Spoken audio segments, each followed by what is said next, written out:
Today we are going to start the poem Mercy. Mercy means होता है दया और it is written by William Shakespeare. What is in this poem we have to understood by the text and one by one line we will study of the poem. So let's start now. Mercy poem merchant of Venice नाम के एक play एक नाटक से लिया गया है।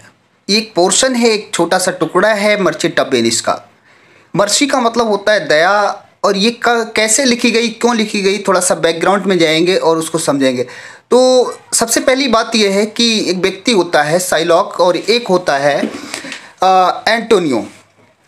तो एंटोनियो जो होता है वो साइलॉक से कुछ ऋण उधार ले लेता है, कुछ पैसा उधार ले लेता है और बोलता है कि ज़रूरत है इसलिए मैं ले रहा हूँ, लेकिन अगर मैं टाइम से नहीं वापस करता हूँ तो मेरे शरीर का किसी अंग का आप जितना चाहें उतना मांस निकाल सकते हैं। तो उससे ये डील होती है कि अगर टाइम से पैसा नहीं दे पाए तो एक मांस निकाल लिया जाएगा तुम्हारे शरीर से। वो तैयार हो जाता है क्योंकि उस समय उसको पैसे की ज़रूरत होती है, लेकिन वो समय धीरे धीरे आ जाता है और वो जो है पैसा उसको नहीं दे पाता है। तो अब वो जो है बोल रहा है कि भाई मैं तो मांस निकालूंगा, क्योंकि हम लोगों की लिखित में डील हो चुकी है।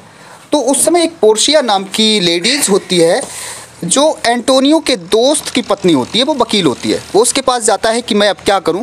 तो वो जज साहब के सामने कुछ बहस करती है, कुछ समझाती है और बात करती है, और साइलॉक को भी समझाती है। क्या समझाती है ये देखना है। तो इसमें क्या है, the quality of mercy is not strength. जो मर्सी का गुण है, वो बोलती है जो मर्सी का गुण है वो जबरदस्ती स्ट्रेंथ ताकत से प्राप्त नहीं किया जा सकता, वो जबरदस्ती नहीं प्राप्त किया जाता है। ड्रॉप्स, ये नीचे बूंदों की तरह गिरता है, जेंटल रेन फ्रॉम हेवन। जिस तरह से स्वर्ग से, आसमान से बरसात नीचे गिरती है, बरसात की बूंदें गिरती हैं, उसको जबरदस्ती कोई नहीं गिरा सकता। उसी तरह से दया भी एक ऐसा गुण है जो स्वयं अपने आप से उत्पन्न होता है। अपॉन द प्लेस बीनीथ, और ऊपर से नीचे की ओर ये गुण जो है गिरता है बरसात की बूंदों के रूप में। इट इज़ ट्वाइस ब्लेस्ड, ये दोहरा वरदान होता है, यानी कि दोनों को फ़ायदा करने वाला वरदान होता है। It bless him that gives, जो इस दया को करता है उसको भी ये काफ़ी कामयाब होता है, उसके लिए भी एक गुण है। एंड हिम दैट टेक्स, और जिसको ये दिया जाता है, जो इसे प्राप्त करता है, उसके लिए भी एक गुण होता है।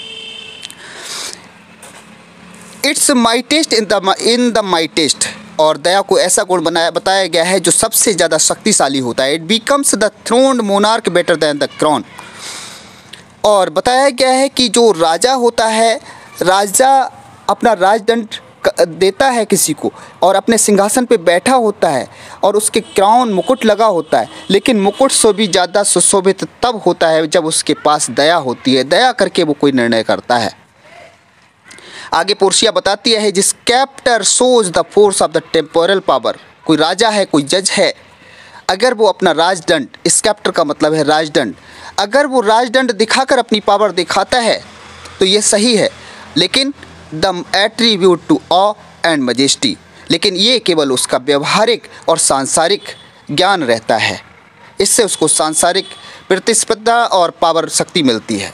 लेकिन wherein doth sit the dread and fear of the kings, लेकिन राजाओं के, जजों के डर से ज़्यादा अधिक अच्छा होता है कि दया उन्हें करनी चाहिए, और अगर वो दया करते हैं तो कहीं ना कहीं उनके राज मुकुट से, राज सिंहासन से ज़्यादा पावरफुल मालूम पड़ती है और ज़्यादा इसकी चमक होती है।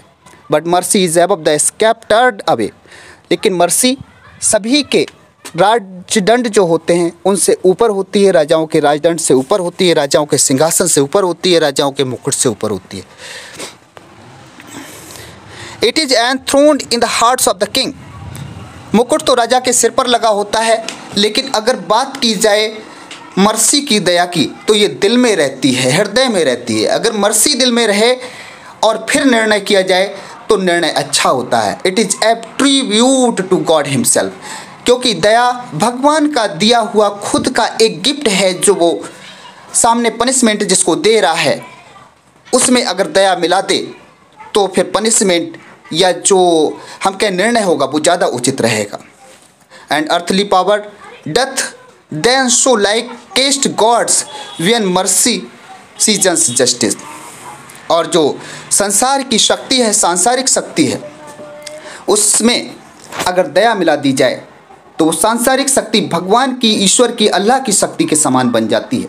इसलिए जब हम न्याय करें तो न्याय में दया मिला देना एक उचित गुण होगा। तो आज की ये पोइम यहीं समाप्त होती है। That's all.